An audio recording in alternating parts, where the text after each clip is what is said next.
get a Beatrix on OHEB.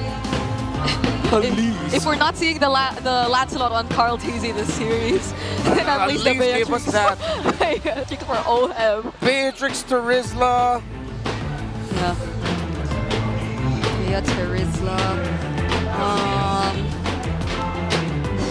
Sanford, you need something tanky. Beatrix glue, I think, maybe. But that could be another glue game for Sanford. How's he gonna feel about that? And it's so mobile. Maybe throw it back at Benedetta even? Still the Granger. Still the Granger glue. Okay. Sticking to what has worked in the meta for Liquid. Playing around Sanji's Low Yi. Yeah. Can I just say, Sanford has not played MLBB this series. He's played glue. I don't know how it feels to play all glue. I mean, Hans probably knows. But like, it's not that much of the action XP laners we've been seeing from Sanford. Now it's the Gatot Kacha indeed that they pick up to wrap up this draft. Woo! Oh my goodness. Before we analyze, I just want to say, Brigida, Ingan, thank you for an amazing season. You have done amazing this Grand Finals panel. I am so proud of you two. Let's witness history together. I'm so proud of you two, WeBear Bros, our mentors. Guys, the drafts are set for Game 7. In the 7 long years, we have witnessed legends, titans come out on top. But this game will determine who will be immortalized and raise the Immortal Cup. It's a battle between S13, S14 champions. Battle between M4, M6 champions. Battle between the Golden Goat and the Young Goat. This is the Grand Finals. Game 7 underway. To Mobile Legends. You got it all riding on, and once again, it's us, the WeBear Bros, to bring you Game 7, the last one of S15. Who will raise that Immortal Cup? Pop quiz, this is our first collective best of 7 that we share as a desk. Quick action in mid, Super Prince already at half health, Sanji as well. Quick peek at the emblems. Okay, nothing too crazy, except for Super Prince's Abyssal Arrows constantly landing in the center of the map. Time itself holds its breath for this moment in history. For those who achieve immortality, dare not be afraid of the passing of the ages. Can the timeless legacy of Carl TZ be immortalized by being the first to win the Immortal Cup and winning his 4th MPL trophy? Or will ONIC continue the destiny they've been writing as the gods of the game since December? This is the first time we've seen Gatot in quite a while. Yeah, he's been kind of missing, you know, for this series anyway. And it could end up being quite the pick, especially depending on Super Prince. Like, you guys saw his smile in the draft. Yeah. Like, this was clearly, a choice between him and, of course, the coaching staff behind him to go ahead and lock this in with confidence. We know that, Brusco charging on in. An arrow to go with it. JP backing out, flickering through. Tempest Ablaze by King Kong. Another false engage. An arrow by Super Prince. Like Kung Fu Masters. These two just keep going. Clutch flick, clutch battle spell, and Super Prince showing why he's been deemed the monster mage on this Selena, keeping Team Liquid Philippines at bay. They are uncomfortable with their rotations in the center of the map because of all the Abyssal Arrows. It's really frightening if you've been against, say, Selena in your own matches. The amount of reach, technically, that she has to cause an effect here. Here's a diversion, though. Top side. Double laning that the Liquid have done. Brusco here, very low. Got that grab on him. Sanji just wailing away. Kurt goes down. Carl TZ draws first blood. OHEB takes down Brusco. Look at King Kong coming through. Taking down Carl TZ. Tempest of Blades out. 2 for 1 the exchange. Super Prince still dashing around. The shortcut still active. OHEB says, does not get to get out of there. Gets hit by Super Prince's arrow. Okay, he backs off. OHEB was in trouble. But ultimately, it leads down to some extra gold in the hands of Kelra, and this turtle's still up. Super Prince delaying that means Kelra had all the time in the world to farm up even more. OHEB has a kill, but that Harith is scaling, and they have to watch out for it. So Team Liquid Philippines, let's see how they're going to play the next sequence, knowing that the Abyssal Arrow is something they really need to deal with. Here we go, Turtles up for the taking. TL's in position, but there's no Retribution range. King Kong secures. Not a response from Liquid. What are they planning? Liquid decide to give it up. They didn't want to take the risk. Hellra in lane, winning against OHEB so far. This has been, sometimes I wish we had another camera where we could just watch the gold lane. Because these two when they're playing, they're always going at it. They're always trading, and there's always a moment where, you know, one of them goes down or not. But ultimately, they've tested the limits between each other in that gold lane, and that's what we love to see. Difficult thing also playing up against a Gatot Kacha as a chip lineup is that the taunt of the Gatot works similarly to how we saw the Kufra gave headaches to JP earlier. The Tyrant's Rage, Revenge, the bouncing balls even. So, as always now, JP really needs to be on point. King Kong in the mid, sees Sanji. Items no clear advantages just yet, still very close in the gold. Okay, bringing it down to it again. Kind of a little bit of a breather here after everything we've seen. And we got to remember throughout the series how it's been relatively longer games. Aside, you know, each team getting their own kind of dominating game throughout this. And both these lineups can actually provide the potential to scale up really quickly, get momentum. But the thing is, as good as ONIC Philippines has been doing, kind of managing this early portion of the game, the amount of utility throughout the entire game, the mid and late especially, that the lineup that TLPH has, could actually be troublesome for ONIC Philippines. So I want to see how they're going to go ahead and play against that. I mean, we're talking about a Chip and a Louis Yi. But at 5 minutes, Joseph, you got to wonder, maybe too much is too much, right? What do you do with the fact that you can fold the map and then do it again?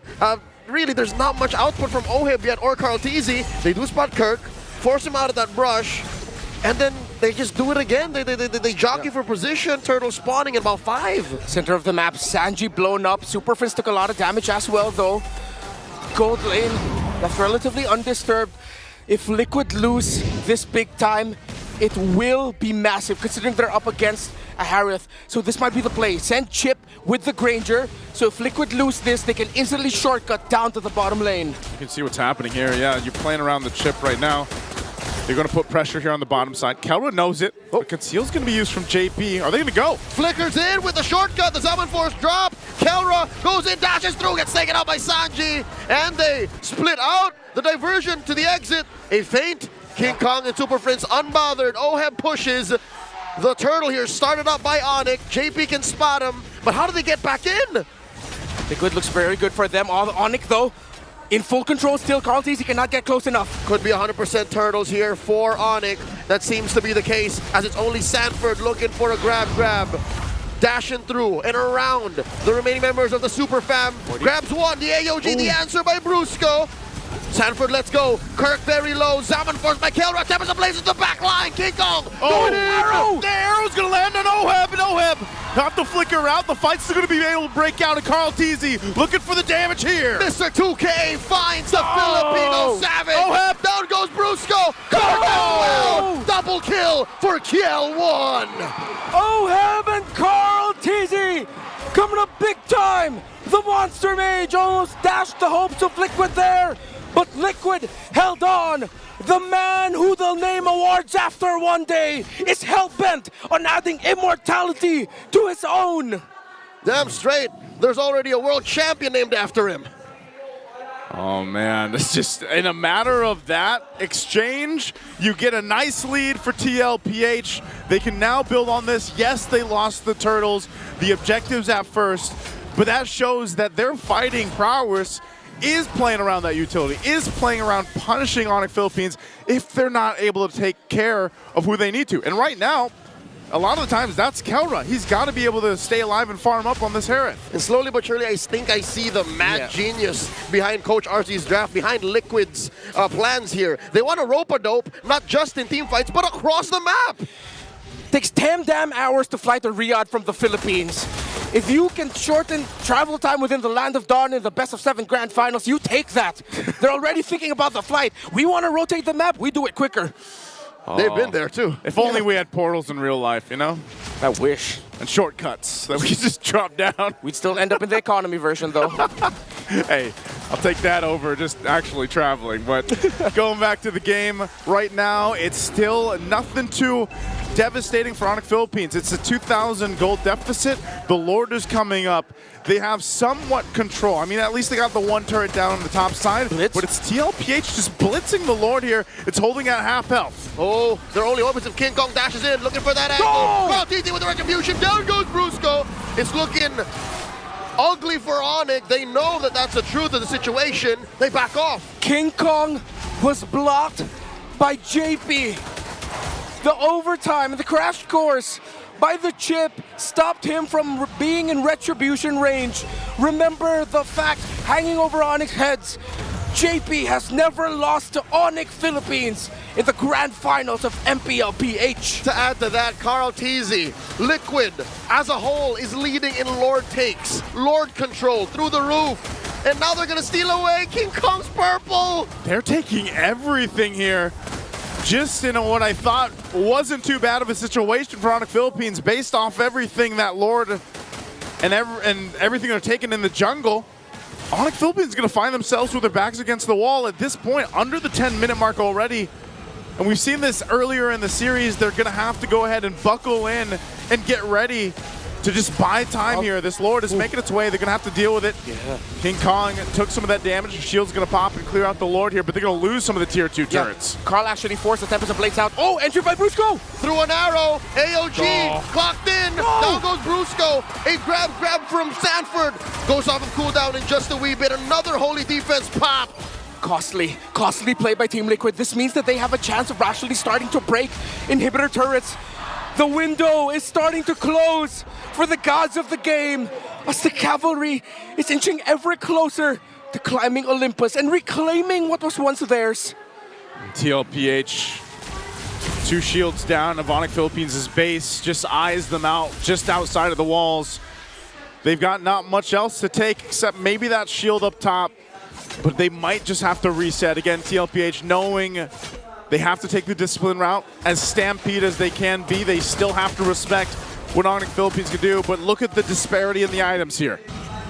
Okay, Oni up to a Thunderbelt Dreadnought armor for that Gauntlet Kacha. Not a lot of magic defense items for ONIC, and that's a problem because the low Yi is one of the main damage sources that Team Liquid has. Same goes for the little bit of magic damage dealt by a chip. They have some Radiant armors to answer that, but King Kong, will he get his purple buff? Got it. Secured. Threaded the needle. That was very difficult. The rest of ONIC was just ready to collapse it if ever something went wrong. That's 24 seconds gone for the retribution, though. Team Liquid should know the timer, but I think it will be back. Yes, by the time the objectives are up. Lord, okay, Berserker's Fury, Haskell's Endless Battle for the Ling, 3 core items also for Carl TC's Hayabusa. King Kong spotted out, but not in trouble. Hate to say it, there's 2,000 gold between OHEB and Kelrite. It was that play in the early game, man. Yeah. It put Kelra behind. It's a mid-game snowball. Yeah. OHEB is so damn rich. He's got so much money right now. Lord is up. Carl Teasy will go ahead and start this up. ONIC Philippines, they might have to pull something out of the bag here to make this work. An arrow's going to land, but you don't follow it up just yet. Now under half health. They still calculate this out here. 40, protecting starboard. They jump in on it. Kirk bites it. Lord at about half health. An arrow misses its mark. Sanford clearing the fence brush, clearing the Y brush. And ONIC call it quits. They don't want none of this. Yeah, nothing they can do about that. Even with Kirk down, TLPH, a massive lead ahead. They'll get prepped and ready to march towards the base and possibly end it here against ONIC Philippines. The Granger low Yi burst, way too much. The wave clear for ONIC, difficult to pull off. 7,000 in the gold. King Kong steals a buff away from Carl TZ. No purple for the Hayabusa, but they have the Lords, they have the minions, and they have the lead. Will they have immortality at the end of this siege? It's a big push for them. Full force for ONIC Philippines. The arrow is going to be thrown out. There's a conceal, though, coming in for the base here. JP setting it up. Look at the angle by Brusco, charging up that taunt right in the middle. Smackdown Liquid. Down goes OHEB. King Kong finds him. Tempest of Blades up into the skies. The diversion. The exit. Down goes Sanji. Liquid forced to back off. That was not how they saw it coming. King Kong gets shadow kill on him. Instead it's on Prince. He flickers out another AOG. They want to take out Brusco. Not enough firepower between the remaining members of Liquid. They stay calm, they stay collected, and ONIC Philippines will stay in the game. Brusco had an MVP performance earlier, and he just pulled off an MVP save. He got OHEB in the taunt. We talked about the unbreakable. Perfect target by the Bruiser, and a perfect follow-up by King Kong. Liquid, though, are still definitely in the lead and in the game, but ONIC are beginning to see the light of hope beyond the clouds. Half a second of that trunch. Half a second of the diversion could have saved Sanji, could have saved Liquid from much more pain, but this does shrink their gold lead and cutting it in half. Holy Crystal built already for Kelra. Roam boots blessings all around for both ONIC and Liquid so that their lowest gold earner can catch up in the EXP and the gold. Right now, it's both roamers for both sides. ONIC Philippines bought themselves the time that they needed, but the question is, was it enough? Or do they still need more? The fight for the purple buff for now. And TLPH on this side of the jungle, they know they still have a lead. They gotta calculate this though too. Carl Teasy will go ahead and get in there. King Kong wants the purple buff to set things up for the next objective, but he'll get it. King Kong's fine. No dice. It's 40 versus the world. I think if Sanford just stepped in maybe an inch forth, maybe 2 or 3 units, that would have been a little more awkward. He could have caught the arrow instead, but I think Liquid just want to play the safe, play it clean. We're at this point where ONIC is within reach, and Liquid now has to be so darn careful with everything they have to do now. Kirk can only do so much, but the little bit of control in the burst coming in from the hill that might become a difference maker. Again, especially if they could get either the Low Yi or the Granger, get one or the other down, and ONIC increases their chances of lifting up the Immortal Cup. Liquid, they have to play the best dance, the best game they've played in a while. They want to end this before the 20-minute mark. This is so tough. Again, a lot of this relying on Kirk. Kirk can't get caught out here and taken down or dragged out. Brusco popping the conceal again. Little unbreakable charge, but it's just Sanford that they spot out. They'll go for a reset for now. Not the ideal angle for either team just yet. Fool me once, shame on you. Fool me twice, shame on me. I think Liquid heard the conceal play and just dispersed and looked for another entry. You have 2 ways to potentially end it if you're Liquid. Lord brute force or do it again. A portal. Can they? I'm not sure if they can here. Again, look at this. Look at the placements for JP. Under half health. And there you go, the retribution by Mr. 2K. Tempest of Blades knocks up Sanford. Kelra takes him down. It's a man out for the cavalry. JP catches an arrow, but still, the surgical approach. Liquid gets a diversion in. The off angle. ONIC, they anticipated this AOG just to make sure Brusco can close the gap. They knew they couldn't risk it. JP will have his shortcut available to bring Sanford back faster into the game. Minion waves crashing in. Enhanced they are. 16 minutes in, Liquid. This looks good for them to end, but can they avoid another ONIC clapback? Carl Teasy almost forced to respond there. The Lord is inside the base. He counters the choke, almost gone! Carl Teasy finds him, shadow kill. Kirk follows up, and that's just 3 members left for the Super Fam. King Kong doing his darndest to clear the waves. The Lord gets taken down. Cavalry. Super Fam, we're about to witness a new age in MLBB. Brusco goes down, Tempest of Blades in disguise, but it's too late. The cavalry reclaim the throne, stampeding through. Stallions, now immortals. Team Liquid Philippines will get the job done.